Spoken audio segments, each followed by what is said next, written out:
আজকে আলোচনা করব হাড় ক্ষয় কেন হচ্ছে, হাড় ক্ষয় আটকাবেন কি করে, ক্যালসিয়ামযুক্ত খাবার কি কি যেগুলো খেলে হাড় স্ট্রং হয় এবং হাড় ক্ষয় আটকানো সম্ভব, মহিলাদের ক্ষেত্রে বিশেষ করে কেন এই হাড় ক্ষয় হচ্ছে, এবং ভিডিও শেষে আলোচনা করব যে কি কি ওষুধ খেলে এবং কি কি খাবার খেলে হাড়ের দুর্বলতা কমবে, হাড় স্ট্রং হবে।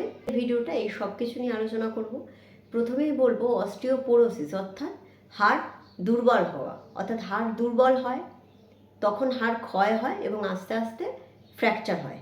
কেন হচ্ছে? মহিলাদের বেশি হয়, তার কারণ হচ্ছে মহিলাদের মাসিক বন্ধ হয়ে যাওয়ার পরে, যেটাকে মেনোপজ বলা হয়, সেই সময় ইস্ট্রোজেনের পরিমাণটা হঠাৎ করে অনেকটা কমে যায় এবং এই কমে যাওয়ার ফলে ক্যালসিয়াম কমে যায় শরীর থেকে এবং তখন হাড় দুর্বল হয় এবং হাড় ক্ষয় হয় এবং সেই টাইমটা সব থেকে বেশি পড়ে গিয়ে হাড় ভেঙে যাওয়ার সম্ভাবনা বেশি থাকে। এছাড়া নানা রকমের হরমোনাল পরিবর্তনের বা চেঞ্জের কারণে মহিলাদের হাড় ক্ষয় হওয়ার সম্ভাবনা বেশি। তাহলে দুটো কারণ, এক হচ্ছে হরমোনাল পরিবর্তন আর একটা হচ্ছে ক্যালসিয়াম কমে যাওয়া, পুষ্টি, ভিটামিন, ক্যালসিয়াম এগুলো কমে যাওয়া। কি দেখে বুঝবেন যে আপনার হাড় ক্ষয় হচ্ছে বা দুর্বল হচ্ছে? যাতায়াত করছেন, মানে অনেকক্ষণ চলাফেরা করলে বা দাঁড়িয়ে থাকলে পা ব্যথা করছে, শিরদাঁড়া ব্যথা করছে, হাঁটু ব্যথা করছে, তার মানেই বুঝতে হবে যে হাড় দুর্বল হচ্ছে।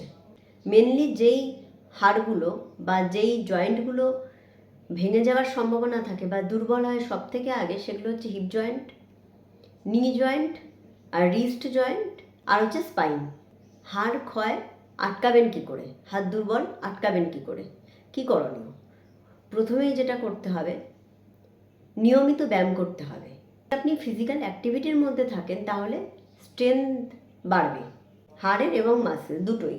হাঁটাচলা করাটা একটা বিরাট বড় এক্সারসাইজ এবং মহিলাদের যাদের মাসিক বন্ধ হয়ে যাচ্ছে তখন এই হাঁটাচলা বা এক্সারসাইজের পরিমাণটা দ্বিগুণ করে দিতে হবে।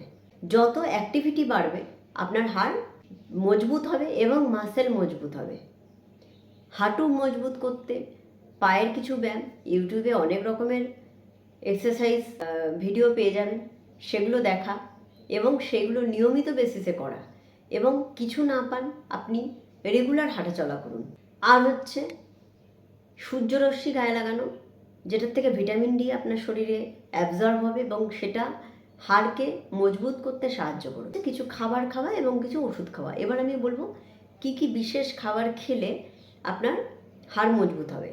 প্রথমেই হচ্ছে ক্যালসিয়ামযুক্ত খাবার এবং প্রোটিনযুক্ত খাবার। দুধ খান, দই খান, টক দইয়ের মধ্যে প্রচুর ক্যালসিয়াম আছে। তিল খেলে ক্যালসিয়াম শরীরে ঢোকে অনেক বেশি, মানে তিলের মধ্যে প্রচুর কিন্তু ক্যালসিয়াম রয়েছে।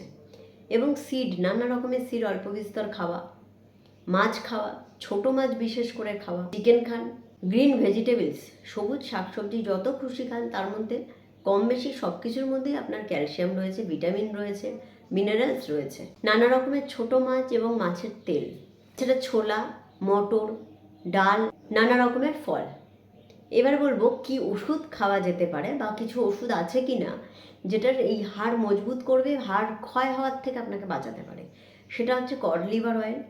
এটা আপনি একটানা 5 থেকে 6 মাস খেতে পারেন এবং তারপর আপনাকে বন্ধ করে দিতে হবে। ক্যালসিয়াম সাপ্লিমেন্ট অনেকেই আমরা খেয়ে থাকি, মহিলারা অনেকেই বয়সকালে ক্যালসিয়াম সাপ্লিমেন্ট খেয়ে থাকে। অবশ্যই কন্টিনিউ সেটা খাওয়ার দরকার নেই, 3 মাস কি 2 মাস রোজ একটা করে খেয়ে বন্ধ করে দেওয়া। ভিটামিন D3 ক্যাপসুল পাওয়া যায়, সেটা 1 মাস খাওয়া, সপ্তাহে একটা করে। এটা খেলে আপনার ভিটামিন D3 যদি ঘাটতি থাকে সেটা পূরণ হবে, ক্যালসিয়াম শরীরে ঢুকবে এবং কড লিভার অয়েল বোন হেলথকে ভালো রাখে। এছাড়া যে খাবারগুলো আপনি খাবেন না, এতে ক্যালসিয়াম অ্যাবজর্পশন কমতে পারে, সেটা হচ্ছে জাঙ্ক ফুড, চিনি জাতীয় খাবার, এগুলো খাবেন না। বেশি যদি চা কফি খায় তাহলে কিন্তু ক্যালসিয়াম অ্যাবজর্পশন কমে যায় বডির। তাহলে এই একটা ডায়েট মেনটেন করা যেটাতে এই খাবারগুলো থাকবে না এবং যে খাবারগুলো বলেছি সেটা নিয়মিত বেসিসে খাবারের তালিকায় লেখে একটা ব্যালেন্সড ডায়েট মেনটেন করা এবং এক্সারসাইজ করা এবং হাঁটাচলা করা নিয়মিত, তাহলে পায়ের জোর বাড়বে এবং হাড় মজবুত হবে। এই জিনিসগুলো কন্টিনিউ করতে থাকুন, তাহলে অবশ্যই আপনার হাড় ক্ষয় আপনি রুখতে পারবেন। আজকের ভিডিওটা আশা করি যথেষ্ট হেল্পফুল ছিল। অন্য ভিডিও নিয়ে আবার দেখা হবে। ধন্যবাদ।